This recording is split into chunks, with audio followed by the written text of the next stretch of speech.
Sot nuk po flasim për një parti politike, po flasim për Kosovën. Qytetarët votuan, vullneti i tyre është shprehur. Tani duhet të respektohet vullneti dhe të ndërtohen institucionet. Partia që ka fituar zgjedhjet ka të drejtë ta propozojë kryetarin e kuvendit, por nuk ka të drejtë ta mbajë peng kuvendin. Fitoria në zgjedhje është mandat për të qeverisur, jo licencë për ta bllokuar shtetin. Kushtetuta dhe rregulloret e kuvendit përcaktojnë qartë procedurat e seancës konstituive. Duhet të vazhdojë deri në konstituimin e kuvendit. Ndërprerja nuk mund të përdoret si mjet për zvarritje të pafundme. 4 tetor nuk janë javë, nuk janë muaj,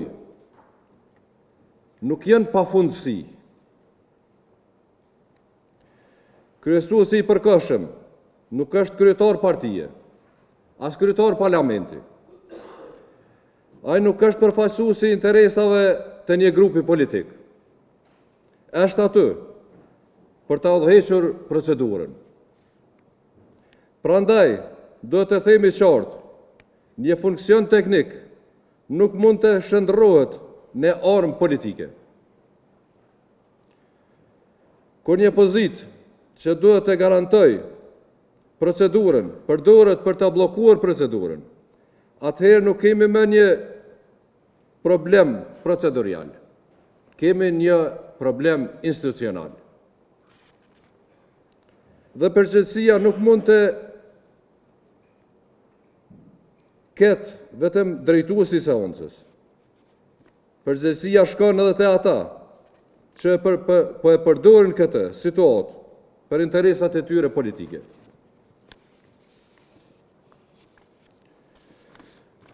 Ju fituat zgjedhjet, por nuk e keni fituar kuvendin, nuk e keni fituar Kosovën, nuk e keni fituar institucionet.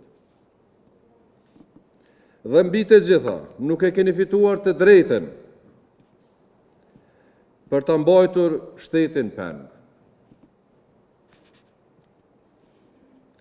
Kosova nuk është pronë e 53 deputetëve. Kuvendi nuk është zyre private e shumicës. Shteti nuk është mjet për kalkulime politike. Kuvendi është i 120 deputetëve, kuvendi është i qytetarëve, Kosova është e qytetarëve. Kujt po i konvenon blokada sot? Kush po fiton nga mos konstituimi i kuvendit?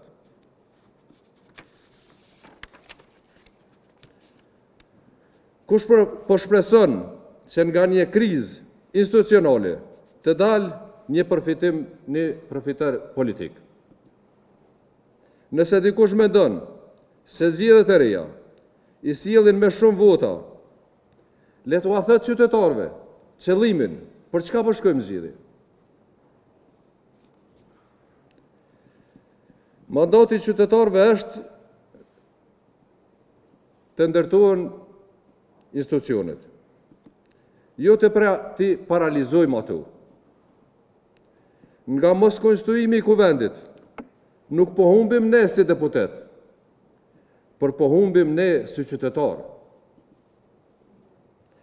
Ne kërkojmë vetëm atë që qytetarët na kanë dhënë mandatin për të kërkuar. Të konstituohet kuvendi, të zgjidhet kryetari, të zgjidhen nënkryetarët dhe të vazhdoj puna. Pa zvarritje, pa lojra, pa blokada. Sepse Kosova nuk mund të pres derisa dikush të bëjë llogaritë e veta politike.